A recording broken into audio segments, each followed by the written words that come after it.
ವೀಕ್ಷಕರೇ, ನೀವು ನೋಡ್ತಾ ಇರೋದು ಮುಳಬಾಗ್ಲು ನ್ಯೂಸ್ ಯೂಟ್ಯೂಬ್ ಚಾನಲ್. ಇಂಥ ಸುದ್ದಿಗಳು ನಿಮಗೆ ಬೇಕು ಅಂದ್ರೆ ಈಗಲೇ ಸಬ್ಸ್ಕ್ರೈಬ್ ಮಾಡ್ಕೊಳ್ಳಿ. ಜೊತೆಗೆ ಯಾವ ನ್ಯೂಸ್ಗಳನ್ನು ಕೂಡ ಮಿಸ್ ಮಾಡ್ಕೋಬೇಡಿ ಅಂತ ಹೇಳ್ತಾ ಇದ್ದೀನಿ. ಇದು ಮುಳಬಾಗ್ಲು ನ್ಯೂಸ್ ಯೂಟ್ಯೂಬ್ ಚಾನಲ್. ದಯವಿಟ್ಟು ಎಲ್ಲ ನಮ್ಮ ರೈತ ಬಂಧುಗಳು ಒಂದು 15 ನಿಮಿಷ ನಾವೆಲ್ಲ ಸಮಾಧಾನವಾಗಿ ಕೂತ್ಕೊಂಡ್ರೆ ಕೆಲವು ನನ್ನ ಮನಸ್ಸಿನಲ್ಲಿರ್ತಕ್ಕಂಥ ಭಾವನೆಗಳನ್ನ ನಿಮ್ಮ ಜೊತೆ ಹಂಚ್ಕೊಳ್ತೇನೆ. ಎಲ್ಲ ಹಳ್ಳಿಗಳಿಂದ ಬಂದಿದ್ದೀರಿ, ಊರು ಬಿಸಿಲಿಗೆ ಕೂಡಲಿಕ್ಕಾಗಲ್ಲ, ನನಗೆ ಅರ್ಥ ಆಗ್ತದೆ. ಆದ್ರೆ ನಮ್ಮ ರೈತರಿಗೆ ಬಿಸಿಲು ಮಳೆ ಯಾವುದು ಲೆಕ್ಕ ಇಲ್ಲ ಅನ್ನೋದು ನನ್ನ ಅಭಿಪ್ರಾಯ. ದಯವಿಟ್ಟು ಎಲ್ಲ ಒಂದು 15-20 ನಿಮಿಷ ಕೂತ್ಕೋಬೇಕು ದಯವಿಟ್ಟು ಸಮಾಧಾನದಿಂದ. ಇವತ್ತಿನ ಕೋಲಾರ ಚಿಕ್ಕಬಳ್ಳಾಪುರ ಜಿಲ್ಲೆಯ ಹಾಲು ಒಕ್ಕೂಟದ ಸಹಕಾರ ಸಂಘದ ವತಿಯಿಂದ ಕೋಲಾರದ ಮೆಗಾ ಡೈರಿಗೆ ಮತ್ತು ಪ್ರಮುಖವಾದಂತಹ ಒಂದು ಶಂಕುಸ್ಥಾಪನೆಯನ್ನ ನೆರವೇರಿಸತಕ್ಕಂಥ ಈ ಒಂದು ಕಾರ್ಯಕ್ರಮ, ಅದರ ಜೊತೆಯಲ್ಲಿ ಸರ್ಕಾರದ ವಿವಿಧ ಇಲಾಖೆಗಳ ಆಶ್ರಯದಲ್ಲಿ ಸುಮಾರು 240 ಕೋಟಿ ರೂಪಾಯಿಗಳ ಕಾಮಗಾರಿಗಳಿಗೆ ಶಂಕುಸ್ಥಾಪನೆ ಉದ್ಘಾಟನೆಯನ್ನು ನೆರವೇರಿಸತಕ್ಕಂಥ ಈ ಒಂದು ಕಾರ್ಯಕ್ರಮದ ಅಧ್ಯಕ್ಷತೆಯನ್ನು ವಹಿಸಿರ್ತಕ್ಕಂಥ ಶಾಸಕ ಮಿತ್ರರು, ಆತ್ಮೀಯರು ಆಗಿರ್ತಕ್ಕಂಥ ನಾರಾಯಣ ಸ್ವಾಮಿ ಅವರೇ, ಕರ್ನಾಟಕ ರಾಜ್ಯ ಸರ್ಕಾರದ ಕೃಷಿ ಇಲಾಖೆ ಸಚಿವರು, ಆತ್ಮೀಯರಾಗಿರ್ತಕ್ಕಂಥ ಸನ್ಮಾನ್ಯ ಶಿವಶಂಕರ್ ರೆಡ್ಡಿ ಅವರೇ, ಕೋಲಾರ ವಿಧಾನಸಭೆಯ ಶಾಸಕರು, ಹಿರಿಯರು, ಮಾಜಿ ಮಂತ್ರಿಗಳು ಆಗಿರ್ತಕ್ಕಂಥ ಶ್ರೀನಿವಾಸ್ ಗೌಡ್ರೆ, ಕೆಜಿಎಫ್ನ ಶಾಸಕಿಯು ಮತ್ತು ನಮ್ಮ ಸಹೋದರಿ ಸಮಾನರು ಆಗಿರ್ತಕ್ಕಂಥ ರೂಪಾ ಶಶಿಧರ್ ಅವರೇ, ಪ್ರಮುಖವಾದಂಥ ಇವತ್ತಿನ ಕಾರ್ಯಕ್ರಮದ ಕೇಂದ್ರ ಬಿಂದು ಕೋಲಾರ ಚಿಕ್ಕಬಳ್ಳಾಪುರ ಜಿಲ್ಲೆಯ ಹಾಲು ಒಕ್ಕೂಟದ ಸಹಕಾರ ಸಂಘದ ಅಧ್ಯಕ್ಷರು, ಶಾಸಕ ಮಿತ್ರರು ಆಗಿರ್ತಕ್ಕಂಥ ಸನ್ಮಾನ್ಯ ನಂಜೇಗೌಡರೇ, ಮುಳಬಾಗಿಲು ವಿಧಾನಸಭಾ ಕ್ಷೇತ್ರದ ಶಾಸಕರು, ಆತ್ಮೀಯರು ಆಗಿರ್ತಕ್ಕಂಥ ನಾಗೇಶ್ ಅವರೇ, ವಿಧಾನ ಪರಿಷತ್ತಿನ ಮುಖ್ಯ ಸಚೇತಕರು ಆಗಿರ್ತಕ್ಕಂಥ ಸನ್ಮಾನ್ಯ ಚೌಡರೆಡ್ಡಿ ಅವರೇ, ವೇದಿಕೆ ಮೇಲೆ ಉಪಸ್ಥಿತಕ್ಕಂಥ ಎಲ್ಲ ಚುನಾಯಿತ ಪ್ರತಿನಿಧಿಗಳೇ ಹಾಗೂ ಈ ಒಂದು ಜಿಲ್ಲೆಯ ಎಲ್ಲ ಹಿರಿಯ ಅಧಿಕಾರಿಗಳೇ ಹಾಗೂ ಗಣ್ಯರೇ, ಈ ಒಂದು ಸಮಾರಂಭದಲ್ಲಿ ಭಾಗವಹಿಸಿರ್ತಕ್ಕಂಥ ಕೋಲಾರ ಜಿಲ್ಲೆಯ ಎಲ್ಲ ನನ್ನ ಆತ್ಮೀಯ ತಂದೆ ತಾಯಂದಿರೇ, ಯುವಕ ಮಿತ್ರರೇ ಹಾಗೂ ಮಾಧ್ಯಮದ ಮಿತ್ರರೇ, ಇವತ್ತಿನ ದಿನ ಕೋಲಾರ ಮತ್ತು ಚಿಕ್ಕಬಳ್ಳಾಪುರದ ಹಾಲು ಉತ್ಪಾದನೆ ಮಾಡತಕ್ಕಂಥ ನಮ್ಮ ರೈತ ಬಂಧುಗಳಿಗೆ ಹೆಚ್ಚಿನ ಒಂದು ಮೂಲಭೂತ ಸೌಕರ್ಯಗಳು ದೊರಕಬೇಕು ಮತ್ತು ಈ ಒಂದು ಸಹಕಾರಿ ಸಂಘದಿಂದ ಉತ್ತಮವಾದ ರೀತಿಯಲ್ಲಿ ಮೂಲಭೂತ ಸೌಕರ್ಯಗಳ ಯೋಜನೆಗಳಿಗೆ ಪ್ರಮುಖವಾಗಿ ಒಂದು ಮೆಗಾ ಡೈರಿ ಕೋಲಾರದಲ್ಲಿ ಆಗಬೇಕು ಅಂತಕ್ಕಂಥದ್ದು ನಮ್ಮ ಎಲ್ಲ ನಿರ್ದೇಶಕರುಗಳ ಅಧ್ಯಕ್ಷರ ಒಂದು ಒತ್ತಾಯ ಏನಿದೆ. ಈಗಾಗಲೇ ಕೋಲಾರ ಚಿಕ್ಕಬಳ್ಳಾಪುರದ ಈ ಒಂದು ಹಾಲು ಉತ್ಪಾದಕರ ಸಂಘದ ವತಿಯಿಂದ ಚಿಕ್ಕಬಳ್ಳಾಪುರದಲ್ಲಿ ಒಂದು ಮೆಗಾ ಡೈರಿಯನ್ನ ಪ್ರಾರಂಭ ಆಗಿರ್ತಕ್ಕಂಥದ್ದು ಒಂದು ಭಾಗ. ಇವತ್ತಿನ ದಿನ ಸುಮಾರು 160 ಕೋಟಿ ರೂಪಾಯಿಗಳ ವೆಚ್ಚದಲ್ಲಿ 3 ಹಂತದಲ್ಲಿ ಇವತ್ತು ನಮ್ಮ ಕೋಲಾರ ಚಿಕ್ಕಬಳ್ಳಾಪುರದ ಹಾಲು ಉತ್ಪಾದಕರ ಸಹಕಾರ ಸಂಘದಿಂದ ಸುಮಾರು 100 ಕೋಟಿ ರೂಪಾಯಿಗಳನ್ನ ವೆಚ್ಚ ಮಾಡತಕ್ಕಂಥದ್ದು ಮತ್ತು ಕೇಂದ್ರ ಸರ್ಕಾರದ DIDF ನೆರವಿನ ಅಡಿಯಲ್ಲಿ ಸಾಲದ ಮುಖಾಂತರ 30 ಕೋಟಿಯನ್ನ ಈ ಒಂದು ಡೈರಿಯ ಒಂದು ಸ್ಥಾಪನೆಗೆ ಸದ್ಬಳಕೆ ಮಾಡಿಕೊಳ್ತಕ್ಕಂಥದ್ದು ಹಾಗೂ ರಾಜ್ಯ ಸರ್ಕಾರದಿಂದ ಒಂದು ನಿರೀಕ್ಷೆಯನ್ನ ನಮ್ಮ ನಂಜೇಗೌಡರು ಇಟ್ಕೊಂಡಿದ್ದಾರೆ.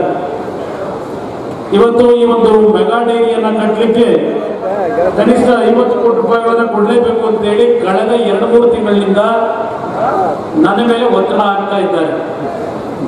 ನಾನು ಮೊನ್ನೆ ಫೆಬ್ರವರಿ 8ನೇ ತಾರೀಕು ಮಂಡನೆ ಮಾಡಿದಂಥ ಬಜೆಟ್ನಲ್ಲೇ ಘೋಷಣೆ ಮಾಡಬೇಕು ಅಂತಕ್ಕಂಥದ್ದು ಅವರ ಒತ್ತಾಯ ಇತ್ತು. ಅವರಿಗೆ ಮನವಿ ಮಾಡಿದೆ. ಇವತ್ತು ರಾಜ್ಯದಲ್ಲಿರ್ತಕ್ಕಂಥ ಹಲವಾರು ಜಿಲ್ಲೆಗಳ ಹಾಲು ಉತ್ಪಾದಕರ ಸಂಘದ ಪ್ರಮುಖರು ಪ್ರತಿಯೊಬ್ಬರು ಮೆಗಾ ಡೈರಿಗೆ ರಾಜ್ಯ ಸರ್ಕಾರದಲ್ಲೇ ಹಣವನ್ನ ಇವತ್ತು ನಿರೀಕ್ಷೆಯನ್ನಿಟ್ಟಿದ್ದಾರೆ. ಮೊನ್ನೆ ದಿನ ಮೈಸೂರು ನಗರದಲ್ಲಿ ಕಳೆದ 3 ವರ್ಷಗಳಿಂದ ಮೆಗಾ ಡೈರಿಯ ಒಂದು ಯೋಜನೆಗೆ ಅಂತಿಮವಾದಂತ ಯೋಜನೆಯನ್ನ ಉದ್ಘಾಟನೆ ಮಾಡತಕ್ಕಂಥ ಸಂದರ್ಭದಲ್ಲೂ ಮೈಸೂರು ನಗರದಲ್ಲೂ ಅಲ್ಲಿಯ ಹಾಲು ಉತ್ಪಾದಕರ ಸಹಕಾರ ಸಂಘದವರು 50 ಕೋಟಿ ರೂಪಾಯಿಗಳ ಹಣವನ್ನು ಕೊಡಬೇಕು ಅಂತಕ್ಕಂಥ ಒತ್ತಾಯವನ್ನು ಸರ್ಕಾರದ ಮೇಲೆ ಇಟ್ಟಿದ್ದಾರೆ. ಆದರೆ ಇವತ್ತು ಕೋಲಾರ ಮತ್ತು ಚಿಕ್ಕಬಳ್ಳಾಪುರ ಒಂದು ಕಡೆ ರೇಷ್ಮೆಯನ್ನು ಬೆಳೀತೀರಿ, ಮತ್ತೊಂದು ಕಡೆ ತರಕಾರಿಯನ್ನು ಬೆಳೀತೀರಿ, ಮತ್ತೊಂದು ಕಡೆ ಹಾಲನ್ನು ಉತ್ಪಾದನೆ ಮಾಡ್ತೀರಿ. ಈ ಒಂದು 3 ಪ್ರಮುಖವಾದಂತಹ ನಿಮ್ಮ ಒಂದು ಮಕ್ಕಳ ಒಂದು ಜೀವನಕ್ಕೆ, ನಿಮ್ಮ ಕುಟುಂಬಗಳ ನಿರ್ವಹಣೆಗೆ ಪ್ರಮುಖವಾಗಿ ಈ 2 ಜಿಲ್ಲೆಗಳಲ್ಲಿ ರೇಷ್ಮೆ ಮತ್ತು ಹಾಲನ್ನ ಇವತ್ತು ನಂಬಿ ನೀವೇನು ಬದುಕ್ತಾ ಇದ್ದೀರಿ.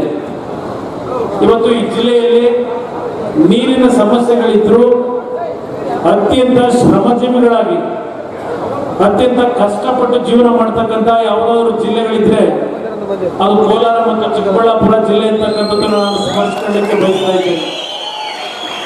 ಇವತ್ತು ನೀರಿನ ಒಂದು ಅಂತರ್ಜಲದ ಕುಸಿತದ ಹಿನ್ನೆಲೆ ಇದ್ರು ಇವತ್ತು ಸಹ ತಾವುಗಳು ಈ ಭೂಮಿಯನ್ನು ನಂಬಿ, ಕಾಮದೇವನ್ನ ನಂಬಿ ಇವತ್ತು ತಾವೇನು ನಿಮ್ಮ ಕುಟುಂಬಗಳ ನಿರ್ವಹಣೆಯನ್ನು ಮಾಡ್ತಾ ಇದ್ದೀರಿ.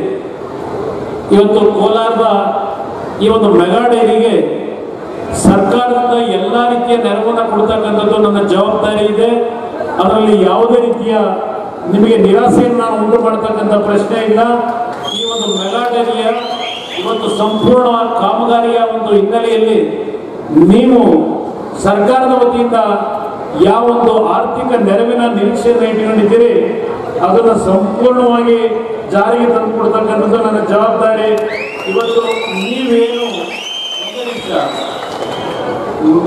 ನಿಮಿಷ ನಾನು ಹೇಳೋದಾದ್ರೆ ಎತ್ತೇ ಬಿಟ್ಟಲ್ಲ ನಮ್ಮ ನಂಜೇಗೌಡರು ನನ್ನ ಮುಂದೆ ಏನು ಮನವಿ ಕೊಟ್ಟಿದ್ದಾರೆ, ಈ ಡೈರಿಯ ಒಂದು ಮೆಗಾ ಡೈರಿಯನ್ನು ಸಂಪೂರ್ಣಗೊಳಿಸ್ತಕ್ಕಂಥ ನಿಟ್ಟಿನಲ್ಲಿ ಹಣವನ್ನ ನಾನು ಇವತ್ತು ನೆರವು ಕೊಡ್ತಕ್ಕಂಥದ್ದು ಸರ್ಕಾರದ ವತಿಯಿಂದ ನೀವು ನನಗೇನು ಒತ್ತಡ ಹಾಕಿದ್ದೀರಿ, ಸುಮಾರು 25ರಿಂದ 50 ಕೋಟಿ ರೂಪಾಯಿಗಳ ಹಣದ ಅವಶ್ಯಕತೆ ಇದೆ ಅಂತ ಹೇಳಿ ಅದರ ಜವಾಬ್ದಾರಿಯಿಂದ ರಾಜ್ಯ ಸರ್ಕಾರ ಕೋಲಾರ ಜಿಲ್ಲೆಗೆ ವಿಶೇಷವಾಗಿ ಈ ಜಿಲ್ಲೆಯ ಜನತೆಯ ಸಂಕಷ್ಟಗಳನ್ನು ನಾನೇನು ಗಮನಿಸಿದ್ದೇನೆ. ಅದರಿಂದ ಇವತ್ತು ನಾನೀಗಾಗಲೇ ಕಮಿಟ್ಮೆಂಟ್ ಏನಿದೆ ನನಗೆ ಈ ಜಿಲ್ಲೆಯ ಅಭಿವೃದ್ಧಿಗೋಸ್ಕರವಾಗಿ ಈ ಒಂದು ಡೈರಿಯ ಒಂದು ಯೋಜನೆಗೆ 50 ಕೋಟಿ ರೂಪಾಯಿಗಳನ್ನು ಕೊಡ್ತಕ್ಕಂಥದ್ದಕ್ಕೆ ಇವತ್ತು ಸರ್ಕಾರದಲ್ಲಿ ತೀರ್ಮಾನಗಳನ್ನು ಮಾಡ್ತಾ ಇದ್ದೇನೆ. ಅದರಲ್ಲಿ ಯಾವ ನಿಮಗೆ ಆತಂಕಗಳು ಬೇಡ ಅಂತಕ್ಕಂಥದ್ದನ್ನು ನಾನು ಇವತ್ತು ಈ ಒಂದು ಕಾರ್ಯಕ್ರಮಕ್ಕೆ ಬಂದಾಗ ಕೋಲಾರ ಜಿಲ್ಲೆಯ ನನ್ನ ರೈತ ಬಾಂಧವರು ಒಂದು ಅರ್ಜಿಯನ್ನು ಕೊಟ್ಟಿದ್ದೇನೆ. ಇವತ್ತು ನಮ್ಮ ರೇಷ್ಮೆ ಬೆಳೆಯ ಬೆಲೆ ನಮಗೆ ಸರಿಯಾದ ರೀತಿಯ ಒಂದು ಹಣ ದೊರಕ್ತಾ ಇಲ್ಲ. ಇವತ್ತು ನಾವು ಕಷ್ಟದಲ್ಲಿದ್ದೇವೆ. ರೇಷ್ಮೆ ಬೆಳೆಗಾರರ ಸಂಕಷ್ಟಕ್ಕೆ ಸರ್ಕಾರ ಇವತ್ತು ನೆರವನ್ನು ಕೊಡಬೇಕು ಅಂತಕ್ಕಂಥ ಒಂದು ಮನವಿಯನ್ನು ಕೊಟ್ಟಿದ್ದೇನೆ. ಹಿಂದೆ ಬಸವರಾಜು ಅವರ ಒಂದು ವರದಿಯನ್ನು ಜಾರಿಗೆ ತನ್ನಿ ಅಂತ ಹೇಳಿ ತಾವುಗಳಿಗೆ ಒತ್ತಡ ಆಗ್ತಾ ಇದ್ರೆ ಈಗಾಗಲೇ ನಾನು ಈ ಒಂದು ಮೈತ್ರಿ ಸರ್ಕಾರದಲ್ಲಿ ರೇಷ್ಮೆ ಬೆಲೆಯ ಕುಸಿತ ಆದಾಗ ನಮ್ಮ ರೇಷ್ಮೆ ಮಂತ್ರಿಗಳಿಗೆ ಇವತ್ತು ಸರ್ಕಾರದಿಂದ ಇವತ್ತು ಖರೀದಿಯನ್ನು ಮಾಡಲಿಕ್ಕೆ ಬೆಂಬಲ ಬೆಲೆಯನ್ನು ಕೊಡ್ತಕ್ಕಂಥ ಸೂಚನೆಯನ್ನು ಕೊಟ್ಟಿದ್ದೇನೆ. ಅವರುಗಳು ಬಸವರಾಜು ಕೊಟ್ಟಂತ ವರದಿ ಆಧಾರದ ಮೇಲೆ ಬೆಲೆಯನ್ನು ನಿಗದಿ ಮಾಡಲಿಕ್ಕೆ ಹೋದರು. ಆದರೆ ಈಗ ನಮ್ಮ ರೈತರು ಹೇಳ್ತಾ ಇದ್ದಾರೆ ರೇಷ್ಮೆ ಬೆಳೆಗೆ ಬಸವರಾಜು ಅವರು ಕೊಟ್ಟಂತ ವರದಿ ಇವತ್ತು ಅವೈಜ್ಞಾನಿಕವಾಗಿದೆ. ಅದರಿಂದ ನಮ್ಮ ರೇಷ್ಮೆ ಬೆಳೆಗಾರರಿಗೆ ಅನುಕೂಲಗಳಾಗ್ತಾ ಇಲ್ಲ. ಸರ್ಕಾರ ನಮ್ಮ ನೆರವಿಗೆ ಬರಬೇಕು ಅಂತ ಏನು ಹೇಳಿದ್ದೀರಿ. ನಾನೀಗಾಗಲೇ ಶಿವಶಂಕರ್ ರೆಡ್ಡಿ ಅವರು ನಾನು ಕೂತು ಚರ್ಚೆ ಮಾಡಿದ್ದೇವೆ. ನಾಳೆಯ ದಿನ ನನಗೆ ಹಲವಾರು ರೀತಿಯ ಕಾರ್ಯಕ್ರಮಗಳಿದ್ದರೂ ಸಹ ನನ್ನ ರೇಷ್ಮೆ ಬೆಳೆಗಾರರು ಇವತ್ತೇನು ಆತಂಕದಲ್ಲಿದ್ದೀರಿ. ನಾಳೆಯ ದಿನ ನಾನೇ ಇವತ್ತು ಸಭೆಯನ್ನು ಕರೀತಕ್ಕಂಥ ನಿರ್ಧಾರ ಏನು ಮಾಡಿದ್ದೇನೆ. ನಾಳೆ ನಾನು ಈ ಒಂದು ಕೋಲಾರ ಜಿಲ್ಲೆಯಲ್ಲಿರ್ತಕ್ಕಂಥ ನಮ್ಮ ರೈತ ಮುಖಂಡರುಗಳು ಯಾರು ರೇಷ್ಮೆ ಬೆಳೆಯ ಬಗ್ಗೆ ನನಗೆ ಸರಿಯಾದ ರೀತಿಯ ಮಾಹಿತಿಯನ್ನು ಕೊಡಬೇಕು. ನಿಮಗೆ ವೈಜ್ಞಾನಿಕವಾಗಿ ಯಾವ ಬೆಲೆಯನ್ನ ಇವತ್ತು ನಿಗದಿ ಮಾಡಿದ್ರೆ ಬೆಲೆ ಮಾರುಕಟ್ಟೆಯಲ್ಲಿ ಕುಸಿತ ಆದಾಗ ಎಷ್ಟು ಹಣವನ್ನ ಸರ್ಕಾರದ ಮುಖಾಂತರ ನಿಮಗೆ ನಾನು ಬೆಂಬಲ ಬೆಲೆಯನ್ನ ನೀಡಬೇಕು ಅಂತಕ್ಕಂಥದ್ದನ್ನ ನಮ್ಮ ರೈತರು ಯಾರು ಭೂಮಿಯಲ್ಲಿ ಕೆಲಸ ಮಾಡಿ ನಿಮ್ಗೆ ಅನುಭವ ಆಗಿ ನೀವು ಸಂಕಷ್ಟ ಅನುಭವಿಸ್ತಾ ಇದ್ದೀರಿ. ದಯವಿಟ್ಟು ನಾಳೆ ವಿಧಾನಸೌಧ ಭಾಗ ನಿಮಗೆ ತೆಗೆದಿರುತ್ತೆ, ನೀವು ಯಾರು ಬೇಕಾದರೂ ಬರ್ಬೋದು ಆ ಸಭೆಗೆ. ನಿಮ್ಮ ಜೊತೆಯಲ್ಲಿ ನಾನು ಚರ್ಚೆ ಮಾಡಿ ನಾಳೆ ದಿನ ಕೆಲವು ನಿರ್ಧಾರವನ್ನು ಮಾಡಬೇಕು ಅಂತ ಇದ್ದೇನೆ. ಇವತ್ತು ನಾನು ಈ ಸಂದರ್ಭದಲ್ಲಿ ನಿಮ್ಮ ಗಮನಕ್ಕೆ ತರ್ತಕ್ಕಂಥದ್ದು, ಕಳೆದ ಚುನಾವಣೆಯ ಸಂದರ್ಭದಲ್ಲಿ ಪ್ರಮುಖವಾಗಿ ರೈತರ ಸಾಲ ಮನ್ನಾ ಬಗ್ಗೆ ನಾನು ಚರ್ಚೆ ಮಾಡ್ತಾ ಇದ್ದೆ.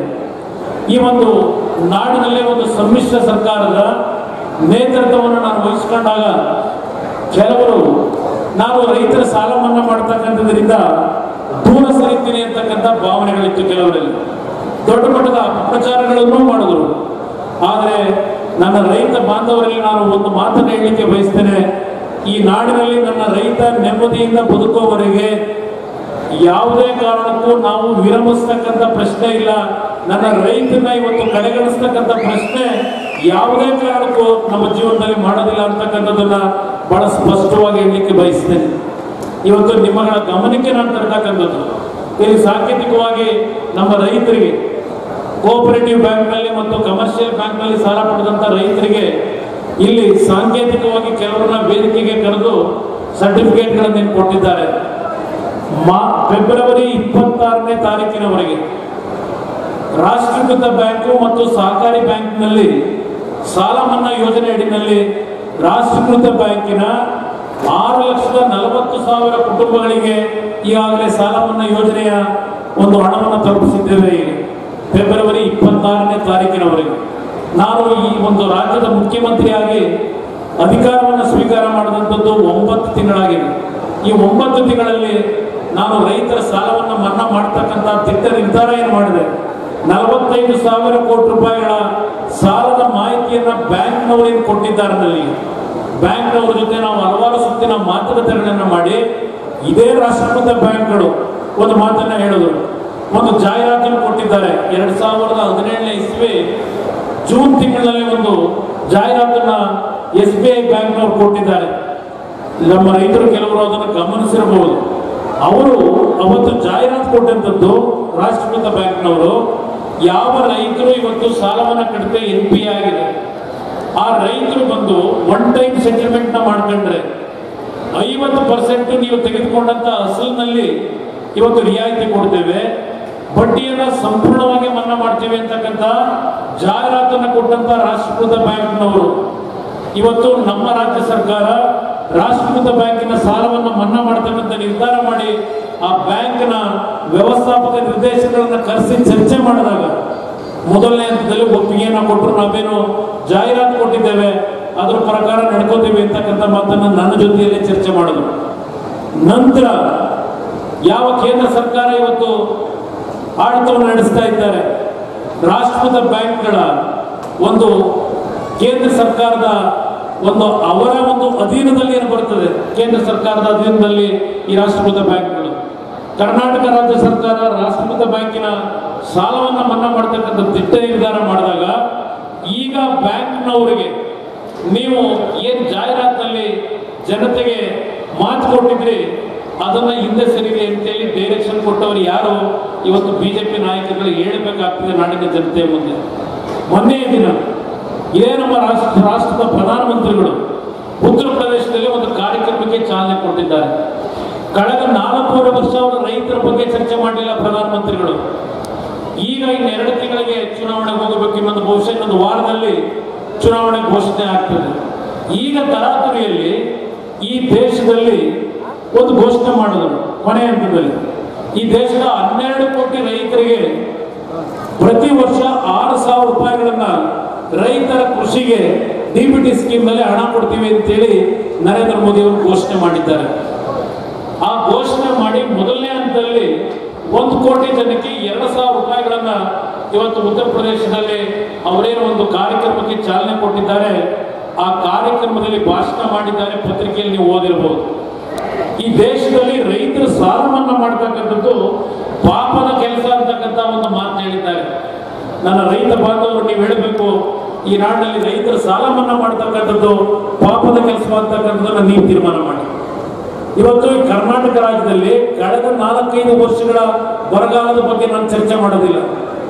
ಈ ವರ್ಷ ನಾನು ಮುಖ್ಯಮಂತ್ರಿ ಆದ ಮೇಲೆ ಮುಂಗಾರು ಮತ್ತು ಹಿಂಗಾರಿನಲ್ಲಿ ನಾಡಿನ ನನ್ನ ರೈತ ಬಾಂಧವರು ತಾವೇನು ಬೆಳೆಯನ್ನು ಬೆಳೆಯಲಿಕ್ಕೆ ಬಿತ್ತನೆ ಮಾಡಿದ್ರೆ ಮುಂಗಾರಿನ ಬೆಳೆಯಲ್ಲಿ 20,000 ಕೋಟಿ ಇವತ್ತು ನಿಮಗೆ ನಷ್ಟ ಆಗಿದೆ, ಬೆಳೆಯ ಒಂದು ನಷ್ಟ ಆಗಿರ್ತಕ್ಕಂಥದ್ದು.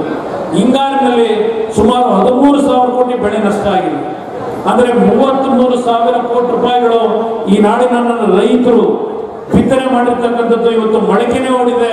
ನೀವೇನು ಕಷ್ಟಕ್ಕೊಳಗಾಗಿದ್ದೀರಿ, ಇಂಥ ಪರಿಸ್ಥಿತಿಯಲ್ಲಿ ನಿಮ್ಮ ಕುಟುಂಬಗಳನ್ನ ನೀವು ಯಾವ ರೀತಿ ನಿರ್ವಹಣೆ ಮಾಡಲಿಕ್ಕೆ ಸಾಧ್ಯ? ಇದನ್ನ ಪ್ರಧಾನಮಂತ್ರಿಗಳೇನಾದರೂ ಯೋಚನೆ ಮಾಡಿದ್ದಾರ? ನಾವು ಕೇಂದ್ರ ಸರ್ಕಾರದ ಮುಂದೆ ಮನವಿ ಕೊಟ್ಟಿದ್ದೇವೆ. ಇವತ್ತು ಈ ಒಂದು ಬೆಳೆ ಪರಿಹಾರಕ್ಕೆ ಕನಿಷ್ಠ ಒಂದು 2,500 ಕೋಟಿ ರೂಪಾಯಿಗಳನ್ನಾದರೂ ಮುಂಗಾರಿನ ಮಳೆಯಲ್ಲಿ ಆಗಿರ್ತಕ್ಕಂಥ ಅನಾಹುತಕ್ಕೆ ಕೊಡಿ ಅಂತ ಕೇಳಿದ್ರೆ ಕೇಂದ್ರ ಸರ್ಕಾರ 949 ಕೋಟಿ ಕೊಡ್ತೀವಿ ಅಂತೇಳಿ ನಮಗೆ ಪತ್ರ ಕಳಿಸಿದ್ರು. ಆದರೆ ಕಳೆದ 2 ದಿನಗಳ ಹಿಂದೆ 400 ಕೋಟಿ ರಿಲೀಸ್ ಮಾಡಿದ್ದಾರೆ. 949 ಕೋಟಿನೂ ಇನ್ನೂ ರಿಲೀಸ್ ಮಾಡಿಲ್ಲ ನಮಗೆ. ಇದು ಕೇಂದ್ರ ಸರ್ಕಾರದ ನಡವಳಿಕೆ ಆಗಿದೆ ಅನ್ನೋದನ್ನ ತಮ್ಮ ಗಮನಕ್ಕೆ ನಾನು ತರಲಿಕ್ಕೆ ಬಯಸ್ತಾ ಇದ್ದೇನೆ. ಇವತ್ತು ಅವರೇನು 2,000 ರೂಪಾಯಿಗಳನ್ನು ಕೊಟ್ಟಿದ್ದಾರೆ ದೇಶದ 1 ಕೋಟಿ ರೈತ ಬಾಂಧವರಿಗೆ. 12 ಕೋಟಿ ಜನತೆಗೆ ಇವತ್ತು 6,000 ಕೊಡ್ತೀವಿ ಅಂತ ಏನು ಹೇಳಿದ್ದಾರೆ ಚುನಾವಣೆಯ ಪೂರ್ವದಲ್ಲಿ. ಈಗ ನರೇಂದ್ರ ಮೋದಿ ಅವರು ಮುಂದೆ ಅವರ ಸರ್ಕಾರ ಬಂದ್ರೆ ಇವತ್ತು 6,000 ರೂಪಾಯಿಗಳ ಲೆಕ್ಕವನ್ನೇ ನಾವು ತೆಗೆದ್ರೆ ನನ್ನ ರೈತ ಬಾಂಧವರು ನೀವು ಅರ್ಥ ಮಾಡ್ಕೋಬೇಕಾಗ್ತದೆ. 6,000 ರೂಪಾಯಿಗಳನ್ನೇ ನಿಮಗೆ ಕೊಟ್ರೆ ಪ್ರತಿ ವರ್ಷ ಕೇಂದ್ರ ಸರ್ಕಾರ, ನಮ್ಮ ಕರ್ನಾಟಕ ರಾಜ್ಯದ ರೈತರಿಗೆ ದೊರಕತಕ್ಕಂಥದ್ದು ಆ ಸ್ಕೀಮ್ನಲ್ಲಿ ಕೇವಲ 2,098 ಕೋಟಿ ರೂಪಾಯಿಗಳು. 2,098 ಕೋಟಿ ರೂಪಾಯಿಗಳು ನಿಮಗೆ ದೊರಕುತ್ತದೆ. 47 ಲಕ್ಷ ಈ ನಾಡಿನ ಆ 5 ಹೆಕ್ಟೇರ್ ಭೂಮಿಯನ್ನು ಹೊಂದಿರತಕ್ಕಂಥ ರೈತರೇನಿದ್ದಾರೆ ಅವರಿಗೆ ದೊರಕತಕ್ಕಂಥ ಹಣ 2,000 ಪ್ರಾರಂಭಿಕ ಹಂತದಲ್ಲಿ ಕೊಡಬೇಕು ಅಂತಕ್ಕಂಥದಕ್ಕೆ ಆದೇಶ ಮಾಡಿದ್ದೇವೆ. ಅದನ್ನ ಇನ್ನೂ ದುಪ್ಪಟ್ಟುಗೊಳಿಸಲಿಕ್ಕೆ ತಯಾರಾಗಿದ್ದೇವೆ. ಕೆರೆ ಕಟ್ಟೆಗಳನ್ನ ಇಲ್ಲಿ ಇವತ್ತು ಸಂರಕ್ಷಣೆ ಮಾಡತಕ್ಕಂಥದ್ರ ಮುಖಾಂತರ ನೀರಿನ ಅಂತರ್ಜಲದ ಕುಸಿತವನ್ನು ನಾವೇನು ಕಾಣ್ತಾ ಇದ್ದೇವೆ. ಇವತ್ತು ನೀರನ್ನ ಒಂದೊಂದು ಹನಿ ನೀರನ್ನು ಉಪಯೋಗ ಮಾಡಬೇಕು ಅಂತ ಹೇಳಿ ಮೊನ್ನೆ ಕೃಷ್ಣಬೈರೇಗೌಡರು ಅವರ ಇಲಾಖೆಯಿಂದ ಯಾವ ಒಂದು ಕಾರ್ಯಕ್ರಮವನ್ನು ಏರ್ಪಾಡು ಮಾಡಿದ್ರು, ಜನರಿಗೆ ತಿಳುವಳಿಕೆಯನ್ನು ಮೂಡಿಸಬೇಕು ಅಂತಕ್ಕಂಥ ನಿಟ್ಟಿನಲ್ಲಿ ಇವತ್ತು ಸರ್ಕಾರದ ವತಿಯಿಂದ ನಿಮ್ಮ KC ವ್ಯಾಲಿ ಇರಲಿ, ಎತ್ತಿನ ಹೊಳೆ ಇರಲಿ, ಮೇಕೆದಾಟು ಯೋಜನೆ ಇರಲಿ, ಯಾವುದಾದ್ರೂ ಒಂದು ಮಾರ್ಗದಲ್ಲಿ ಇವತ್ತು ಈ ಜಿಲ್ಲೆಯ ನೀರಿನ ಸಮಸ್ಯೆಯನ್ನು ಬಗೆಹರಿಸಬೇಕು ಅನ್ನೋದು ನಮ್ಮೆಲ್ಲರ ಬದ್ಧತೆ ಏನಿದೆ, ನಿಮ್ಮ ನೋವೇನಿದೆ ಅದನ್ನು ನಾವೇನು ಅರ್ಥ ಮಾಡ್ಕೊಂಡಿದ್ದೇವೆ. ಇವತ್ತು ಎಲ್ಲಾ ರೀತಿಯ ಇವತ್ತು ನೀರನ್ನ ತರ್ತಕ್ಕಂಥ ನಿಟ್ಟಿನಲ್ಲಿ ಯೋಜನೆಯನ್ನು ತರಬೇಕು ಅಂತಕ್ಕಂಥದ್ದು ನಮ್ಮ ತೀರ್ಮಾನ ಇರ್ತಕ್ಕಂಥ ನಿಮ್ಮ ಗಮನಕ್ಕೆ ತರೋದಷ್ಟೇ ಅಲ್ಲ, ಕೋಲಾರ ಜಿಲ್ಲೆಗೆ ಪ್ರಾರಂಭಿಕ ಹಂತದಲ್ಲಿ ಇವತ್ತು ಈ ರಾಜ್ಯದಲ್ಲಿ 4 ಜಿಲ್ಲೆಗಳನ್ನು ಏನು ಆಯ್ಕೆ ಮಾಡಿದ್ದೇವೆ.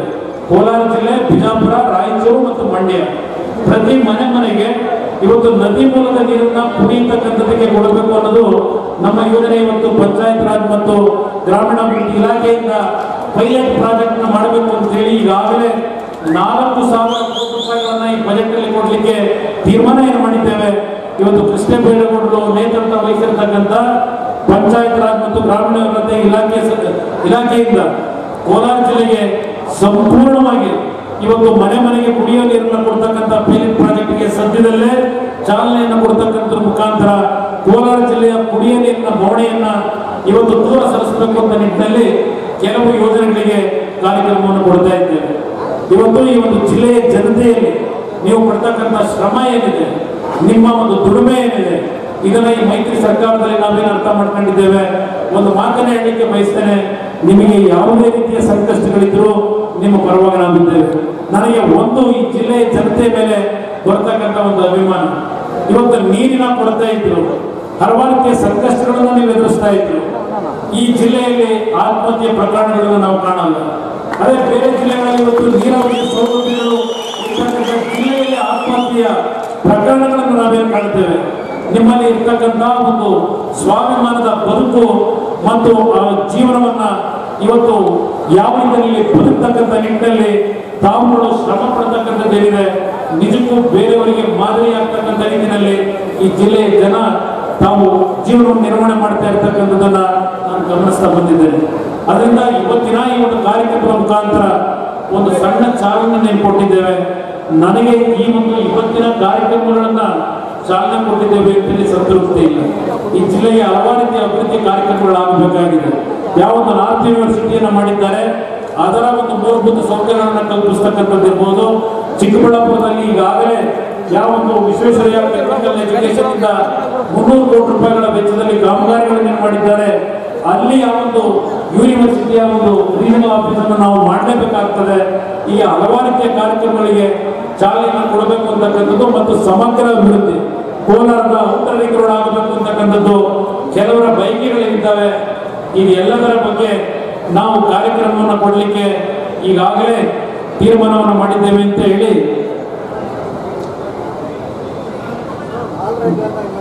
ಈಗ ಕೆ.ಸಿ. ರೆಡ್ಡಿ ಅವರ ಏನು ರಾಜ್ಯದ ಮೊದಲನೇ ಮುಖ್ಯಮಂತ್ರಿಗಳಿದ್ದಾರೆ, ಕ್ಯಾಸನಹಳ್ಳಿ ಹೋಬಳಿ ಅವರ ಒಂದು ಹೋಬಳಿ ಏನಿದೆ ಸ್ಮಾರಕ ಅಭಿವೃದ್ಧಿಯ ಒಂದು ಕಾರ್ಯಕ್ರಮ ಆಗಬೇಕು ಅಂತಕ್ಕಂಥದ್ದು ನಮ್ಮ ಸಹೋದರಿ ರೂಪಾ ಶಶಿಧರ್ ಅವರೇನು ಕೊಟ್ಟಿದ್ದಾರೆ. ಅದರ ಬಗ್ಗೆ ಶಿವಶಂಕರ್ ರೆಡ್ಡಿ ಅವರು ಶಿವಶಂಕರ್ ರೆಡ್ಡಿ ಅವರು ಕಳಿಸಿದ್ದಾರೆ ಲೆಟರ್. ಶಿವಶಂಕರ್ ರೆಡ್ಡಿ ಅವರು ಈ ಒಂದು ಯೋಜನೆ ಅನುಷ್ಠಾನಕ್ಕೆ ಬರಬೇಕು ಅಂತ ಹೇಳಿದ್ದಾರೆ.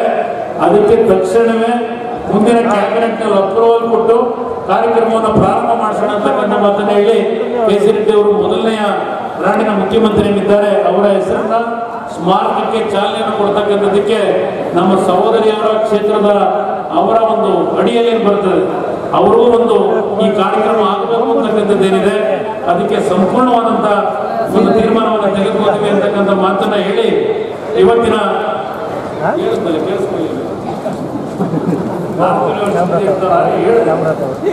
ನಾರ್ತ್ ಯೂನಿವರ್ಸಿಟಿ ಇಲ್ಲೇನು ಮೂಲಭೂತ ಸೌಕರ್ಯಗಳ ಅವಶ್ಯಕತೆ ಅದೆಲ್ಲವನ್ನು ಕೊಡ್ತೀವಿ ಅಂತಕ್ಕಂಥ ಮಾತಿನ